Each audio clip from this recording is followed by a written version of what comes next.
지난 2019년 1월 평온한 일요일 밤이었습니다. 갑자기 서울 암사역 3번 출구 앞에서 난투극이 벌어집니다. 한 남성이 다른 남성을 막다른 곳으로 몰아넣고 마구 때립니다. 심지어 한 손에는 흉기까지 들고 있습니다. 쓰러진 상대에게 흉기를 계속 휘두르는 남성, 주변의 시선을 아랑곳하지 않습니다. 이번에는 출동한 경찰 앞에서 자전거를 집어던집니다. 경찰이 남성에게 테이저건을 쏘지만 빗맞고 맙니다. 남성은 손으로 가볍게 쳐내더니 구경하던 시민들 사이로 달아납니다. 비명소리가 거리를 뒤덮습니다. 200m 가까이 추격전이 이어졌습니다. 붙잡힌 범인은 놀랍게도 미성년자였습니다. 동네에서 같이 절도를 저지른 친구가 경찰 조사에서 모든 죄를 불자 보복에 나선 겁니다.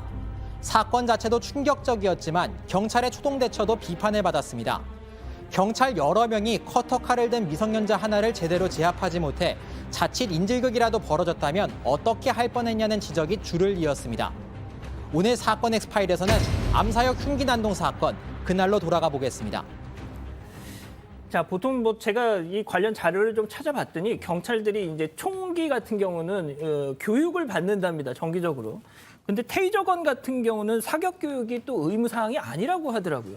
그러니까 지금 홍 기자가 설명한 이 사례에서 쐈는데 테이저건을 쐈는데 그게 빗맞았다는 거 아닙니까? 그래서 이런 사달이 벌어졌던 건데, 자, 이 사건을 2년 전에 우리 홍지훈 기자가 직접 취재했다는 거잖아요.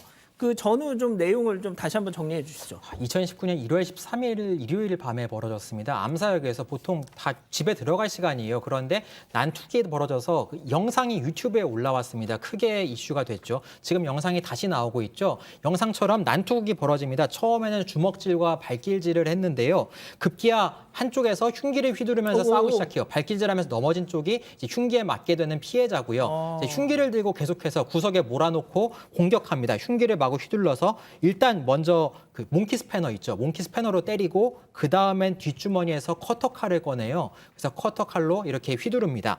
그래서 친구를 마구 찌른 다음에 얼굴과 몸통을 마구 때리고 걷어찼죠. 그 다음에 경찰이 도착했어요. 유튜브 영상에 올라온 것처럼 경찰이 나왔는데 이때에도 자전거를 집어 던지고 저항합니다. 계속 칼을 손에 들고 있어요. 그래서 경찰이 테이저건을 지금 사격합니다. 쐈는데 쏘는 순간 테이저건 두 발이 전극침이 두 개거든요. 두 개가 날아가지만 이 전극침이 빗나가서 결국에는 이 현장은 아수라장이 됐고 결국에는 이 사건에 대해서 당시 시민들이 너무나 놀랐다고 해서 증언을 했거든요. 일단 목소리 잠깐 들어보시고 이어가겠습니다. 많이 겁에 질려는 상황이었죠, 다들. 칼을 들고 서 있던 게 아니라 경찰분들한테 다가오고 있었던 상황이어서 경찰분들은 칼을 내려놓으시라고 진정을 하고 이제 진정시키려고 했던 말뿐이었고 좀 욕설을 좀 퍼붓고 있던 걸로 제가 기억을 하고 있어서. 야, 홍 기자가 저 때만 해도 좀 젊었네요. 지금도 젊습니다. 네, 아무튼 그게 중요한 게 아니고, 자, 이 기자, 그 테이저건이 말이죠. 방금 홍 기자가 설명을 했지만 이 전극침이 두 개가 양쪽이 다 몸에 닿아야 이제 효과가 있는 건데 하나가 빗맞았다라는 거잖아요. 네, 맞습니다. 그래서 일단 두 개가 다 맞아야 이제 전기가 통해서 이제 제압이 가능한데 하나만 맞고 하나는 맞지 않았습니다. 그렇기 때문에 어떤 전기적 충격이 발생하지 않아서 저 가해자, 그러니까 피의자겠죠. 저 당시에 피의자가 이걸 그냥 털어낸 거예요. 네. 이 그냥 자기 맞긴 했는데 그냥 딱 빼갖고 이제 바로 도망가는 상황이었는데 이게 또 이제 위험한 게 커터칼, 흉기를 들고 있었지 않습니까? 이 사람을 위협할 수 있는 상황인데 이제 영상을 보면은 사람들이 구경을 하고 있어요. 이게 사실 그러면은 그 지나가던 시민한테 위해를 가할 수도 있는 상황이었고 그게 중요한. 네네, 상당히 위험한 상황에서 일단 뒤로 돌아서 도망치게 됐는데 여기서 또 한 가지 좀 아쉬웠던 상황이 뒤쪽에는 이 가해자, 이 피의자를 잡을 만한 이 경찰이 현장에 없었던 겁니다. 도주로를 차단 안 해놨었군요. 도주로가 차단되지도 않았고 그리고 또 이제 사람들이 다 구경하고 있는 상황에서 원래는 이제 민간인들을 해산을 시킨 다음에 이제 제압을 해야 할 것 같은데 그런 게 좀 이루어지지 않았던 겁니다. 그래서 사람이 있는 쪽으로 달아나는 상황에서 이제 경찰이 쫓아가게 된 상황이었던 거고요. 한 200m 가까이 쫓아갔다고 합니다. 그래서 한 가게 앞에서 좀 지쳐서 달리다가 지쳐서 있는 이 범인, 이 피의자를 경찰이 포위하고 붙잡았는데요. 이 경찰이 이 현장에 도착한 지 5분이나 지난 상황이었다고 합니다. 교수님, 저는 말이죠, 개인적으로 정말 항상 이런 위험에 노출되어 있는 경찰분들을 막 나무라거나 막 비판하고 싶진 않습니다. 워낙 솔직히 뭐 그런 영화 같은 거 보면 그런 경찰들의 자조 섞인 목소리 같은 거 나오지 않습니까? 경찰들한테 주는 총은 쏘라고 주는 총이 아니라 던져서 맞추라고 주는 거다. 근데 말이죠, 이 암사동 흉기나 안동 사건 같은 경우는 앞서 이제 우리 이 기자가 설명을 했지만 군데군데 약간 미흡한 부분이 많았던 것 같아요. 네, 그렇습니다. 지금 봐도 상당히 대처가 좀 미숙하다, 미흡하다 이런 점들이 많이 나타나는데요. 이 이후로 이제 테이저건을 좀 말씀드리면 이제 경찰 인재개발원에서 이 교육을 실습 교육을 합니다. 그래서 경찰관들이 실제 자기들이 테이저건을 맞으면서 실습을 하는 이런 교육으로 진짜요? 지금 발전을 해 나가서요. 아, 정말입니까? 왜냐하면 지금 이렇게 앞에서 정면으로 바라보고 테이저건을 쏜다는 건 사실 실패 확률이 높거든요. 그러니까 누군가 주의를 끌고 또 그 심장이 보이지 않는 뒤에서 이렇게 테이저건을 발사한다든지 이런 예. 방식으로 이제 조직적으로 대처를 했어야 되는데 워낙 갑자기 출동을 하다 보니까 아마 이런 대응들이 나온 것 같습니다. 그리고 사실 이제 이런 일들이 반복되는 여러 가지 이유 중에 하나가 너무나 지나치게 우리 한국 경찰은 피의자의 안전에 대해서 좀 너무 과잉한 이런 좀 예. 관념을 갖고 있을 수 있습니다.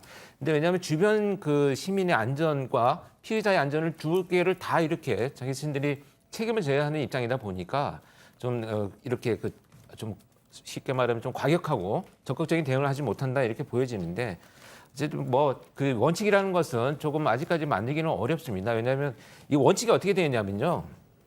주변의 상황을 합리적으로 판단해라 이렇게만 되어 있습니다. 그래서 굉장히 주관적이고요. 정말 네. 해석이 다양할 수밖에 그렇습니다. 없는 중의적인 표현이네요. 그런 것들 때문에 이제 이런 것들이 일어나는데 이제 앞으로는 아마 굉장히 발전하리라 이렇게 보여집니다. 예.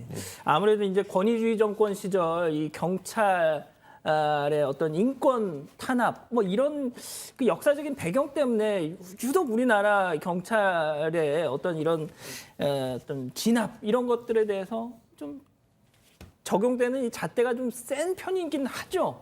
그게 참 불편한 진실이긴 한데, 자, 홍 기자, 이 경찰이 검거 장면이 담긴 바디캠을 공개했어요. 그때. 그렇습니다. 근데 몸에 이게 되게 부착하는 카메라 여기다 영상을 다는 경찰이 이거 공개하는 경우가 흔치 않습니다. 이례적이라면서요. 그런데 경찰이 흉기를 든 범인을 제압하지 못했다는 비판이 이니까 직접 공개했습니다. 영상 보면서 조금 더 설명을 드리겠습니다. 영상에서 지금 보면 200m 정도 거의 쫓아가서 한 가게 앞에서 붙잡는 장면인데요. 지금 칼 버려 이래서 칼을 버리니까 수갑 질러 하면서 바로 수갑을 채우는 팔을 이제 뒤로 뻗게 해서 바로 수갑을 채우고 몸 수색을 하는 그런 장면이 나오고 있고요. 그래서 경찰이 곧바로 팔을 산단봉으로 내려치고 제압을 했다. 대응 지침상을 어떤 어긴 사항은 없다. 그리고 최초의 피해자와 시민들 간의 어떤 문제를 일으키지 않았고 피의자를 진정시키는 것이 우선이었다. 또 한 가지 말했습니다. 그리고 범인이 10대였는데 커터칼을 들고 있었지만 커터칼이 날이 거의 떨어져 나가 있었기 때문에 그렇기 때문에 과잉 대응하기보다는 우선 진정시키면서 흉기를 버리도록 설득하는 것이 우선이었다. 비례의 원칙을 지켰다. 이렇게 설명했습니다. 자, 교수님 같은 경우는 저런 진압 현장에서 혹시 위험했던 그 개인적인 경험 같은 거 없으셨습니까? 굉장히 많이 있었습니다. 사실 초임 때는 이제 형사기동 내에서 예전에 강력범죄자들 쉽게 말하면 길거리에서 소매치기들도 다 흉기를 갖고 다니던 시절이기 때문에요. 굉장히 위험하고 그래서 체포할 때 항상 첫 번째 고려하는 것이 만약에 체포 과정에서 저렇게 한꺼번에 한 번에 제압을 하지 못한다면 주변에 있는 시민들이 다칠까 봐 그것이 예. 굉장히 걱정이 되어가지고 위축되는 그런 이제 경험들이 많이 있죠. 자, 변호사님. 네.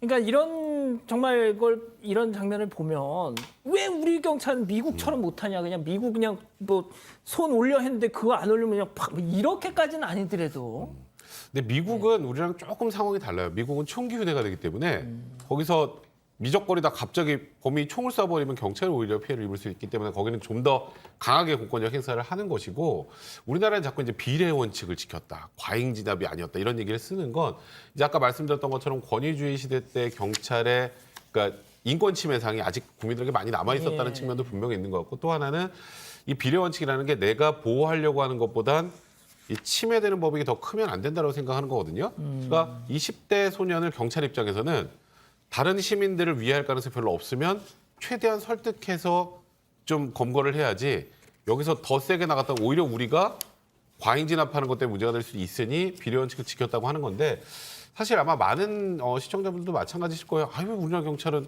범인이 보이면 좀 이렇게 적극적으로 해야지. 근데 아직은 그랬다가 오히려 경찰이 손해배상 소송을 당하는 경우도 있고 고소를 당하는 경우도 있어요. 그러니까 이런 부분들에 대한 매뉴얼은 좀 국민적 합의를 통해서 조금 더 지금보다는 강하게 바꿀 필요는 있지 않을까 저는 개인적으로 생각을 합니다.